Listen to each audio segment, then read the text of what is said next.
السلام علیکم ورحمۃ اللہ وبرکاتہ۔ میں محمد مسلم رضا حشمتی۔ آپ دیکھ رہے ہیں شفا نیٹ ورک۔ لاکھوں کروڑوں درود و سلام ہو رسول کریم صلی اللہ علیہ وسلم پر، آپ کی آل پاک اور آپ کے پیارے اصحاب پر۔ ناظرین، کتاب تاریخ الخلفاء اور کتاب مدارج النبوہ میں ہے کہ اللہ کے پیارے رسول صلی اللہ علیہ وسلم نے اپنے ظاہری وصال سے صرف کچھ ہی دن پہلے رومیوں سے جنگ کرنے کے لیے ایک لشکر کی روانگی کا حکم فرمایا، اور اپنی علالت ہی کے دوران اپنے مبارک ہاتھوں سے جنگ کا جھنڈا باندھا، اور حضرت اسامہ بن زید رضی اللہ تعالی عنہ کے ہاتھ میں یہ اسلام کا نشان دے کر انہیں لشکر کا سپہ سالار بنایا۔ ابھی یہ لشکر اسلام جرف کے مقام میں خیمہ زن تھا اور اسلام کی فوجیں جمع ہو رہی تھیں کہ رسول کریم صلی اللہ علیہ وسلم کے ظاہری وصال کی خبر پھیل گئی، اور یہ لشکر اسلام جرف کے مقام سے مدینہ شریف واپس آ گیا۔ ناظرین، رسول کریم صلی اللہ علیہ وسلم کے ظاہری وصال کے بعد ہی بہت سے عرب شریف کے قبیلے مذہب اسلام کو چھوڑ کر کافر و مرتد ہو گئے، اور مسیلمۃ الکذاب نے اپنی جھوٹی نبوت کا دعویٰ کر کے عرب شریف کے قبیلوں میں ارتداد کی آگ بھڑکا دی، اور بہت سے قبیلے مذہب اسلام کو چھوڑ کر مرتد ہو گئے۔ اس انتشار کے دور میں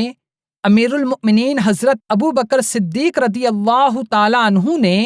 تخت خلافت پر اپنا قدم رکھتے ہی سب سے پہلے یہ حکم فرمایا کہ جیش اسامہ یعنی اسلام کا وہ لشکر جس کو رسول کریم صلی اللہ علیہ وسلم نے حضرت اسامہ رضی اللہ تعالی عنہ کی قیادت میں روانہ فرمایا تھا، اور وہ لشکر واپس آ گیا تھا، لہٰذا اب دوبارہ اس لشکر کو جہاد کے لیے روانہ کیا جائے۔ جب صحابہ کرام رضی اللہ تعالی عنہم نے بارگاہ خلافت کے اس حکم کو سنا تو وہ حیران رہ گئے، اور کسی بھی طرح یہ معاملہ ان کی سمجھ میں نہیں آ رہا تھا کہ ایسی خطرناک صورت میں، جبکہ عرب شریف کے بہت سے قبیلے مرتد ہو کر مدینہ شریف پر حملے کی تیاری کر رہے ہیں، اور نبوت کا جھوٹا دعویٰ کرنے والوں نے عرب شریف میں لوٹ مار اور بغاوت کی آگ بھڑکا رکھی ہے، اس صورت میں اتنی بڑی اسلامی فوج کا، جس میں بہت بڑے بڑے نامور اور جنگ آزما صحابہ کرام رضی اللہ تعالی عنہم موجود ہیں، اسے باہر بھیج دینا اور مدینہ شریف کو اسلامی لشکر سے بالکل خالی چھوڑ کر خطرہ مول لینا کس طرح بہتر ہو سکتا ہے؟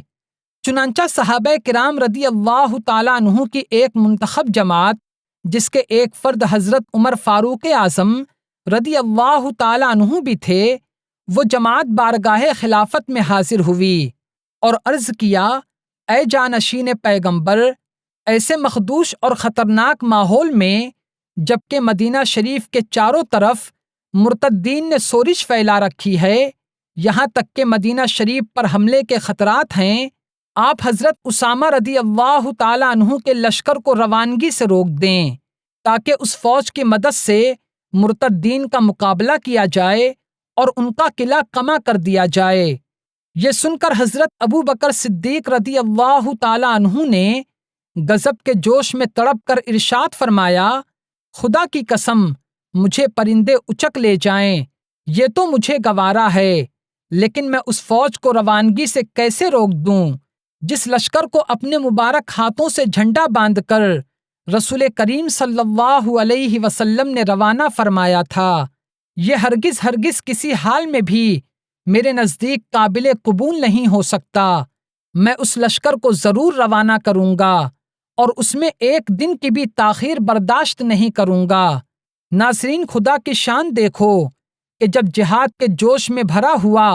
اسلامی لشکر کا یہ سمندر موجیں مارتا ہوا روانہ ہوا تو اطراف و جوانب کے تمام قبیلوں میں اسلام کی شوکت کا سکہ بیٹھ گیا، اور مرتد ہو جانے والے قبیلے، یعنی جن قبیلوں نے مذہب اسلام کو چھوڑ دیا تھا یا جو قبیلے مرتد ہونے کا ارادہ رکھتے تھے، وہ سب مسلمانوں کا یہ عظیم لشکر دیکھ کر خوف و دہشت سے لرزہ بر اندام ہو گئے اور کہنے لگے: اگر مسلمانوں کے خلیفہ کے پاس بہت بڑی فوج باقی نہ ہوتی تو وہ بھلا اتنا بڑا لشکر ملک کے باہر کیسے بھیج سکتے ہیں؟ لہٰذا ابھی بھی مسلمانوں کے خلیفہ کے پاس بہت بڑا لشکر ہے۔ اس خیال کے آتے ہی ان جنگجو قبیلوں نے، جنہوں نے مرتد ہو کر مدینہ شریف پر حملہ کرنے کا پلان بنایا تھا، انہوں نے خوف و دہشت سے سہم کر اپنا پروگرام ختم کر دیا، بلکہ بہت سے لوگ توبہ کر کے پھر سے دین اسلام میں آ گئے، اور اس طرح مدینہ شریف مرتدین کے حملوں سے محفوظ رہا۔ اور ادھر حضرت اسامہ بن زید رضی اللہ تعالی عنہ کا لشکر اہنا کے مقام پر پہنچ کر رومیوں کے لشکر سے جنگ میں مصروف ہو گیا، اور وہاں پر بہت ہی خونریز جنگ کے بعد اسلامی لشکر کو فتح حاصل ہوئی، اور حضرت اسامہ بن زید رضی اللہ تعالی عنہ بے شمار مال غنیمت لے کر 40 دن کے بعد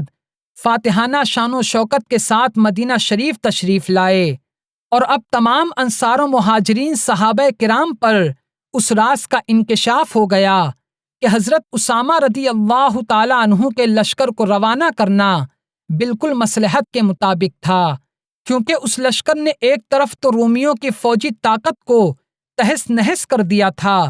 اور دوسری طرف مرتدین کے حوصلوں کو بھی پست کر دیا تھا۔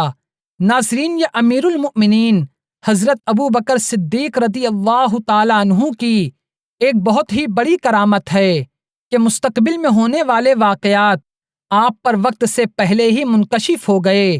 اور آپ کو معلوم تھا کہ آگے کیا ہونے والا ہے۔ ناظرین، اسی طرح کا ایک اور واقعہ میں آپ کو سناتا ہوں۔ کتاب ازالۃ الخفا میں ہے کہ امیر المؤمنین حضرت ابو بکر صدیق رضی اللہ تعالی عنہ نے اپنے دور خلافت میں قیصر روم سے جنگ کے لیے مجاہدین اسلام کی ایک فوج روانہ فرمائی، اور حضرت ابو عبیدہ رضی اللہ تعالی عنہ کو اس فوج کا سپہ سالار مقرر فرمایا۔ یہ اسلامی فوج قیصر روم کی فوجی طاقت کے مقابلے میں صفر کے برابر تھی، مگر جب اسلامی فوج نے رومی قلعے کا محاصرہ کیا اور کلمہ طیبہ لا الہ الا اللہ سیدنا محمد الرسول اللہ کا نعرہ لگایا، تو کلمہ طیبہ کی آواز سے قیصر روم کے قلعے میں ایسا زلزلہ آ گیا کہ پورا قلعہ مسمار ہو کر اس کی اینٹ سے اینٹ بچ گئی، اور فوراً قلعہ فتح ہو گیا۔ ناظرین، بلا شبہ یہ امیر المؤمنین حضرت ابو بکر صدیق رضی اللہ تعالی عنہ کی بہت ہی شاندار کرامت ہے، کیونکہ آپ ہی نے اپنے مبارک ہاتھوں سے جھنڈا باندھ کر اور فتح کی بشارت دے کر اس فوج کو جہاد کے لیے روانہ فرمایا تھا۔ اللہ تبارک و تعالی ہمیں تمام صحابہ کرام رضی اللہ تعالی عنہ کا سچا غلام بنائے، اور ان کی محبت میں ہمیں زندگی اور موت نصیب فرمائے۔ تو آج کی ویڈیو میں صرف اتنا ہی۔ السلام علیکم۔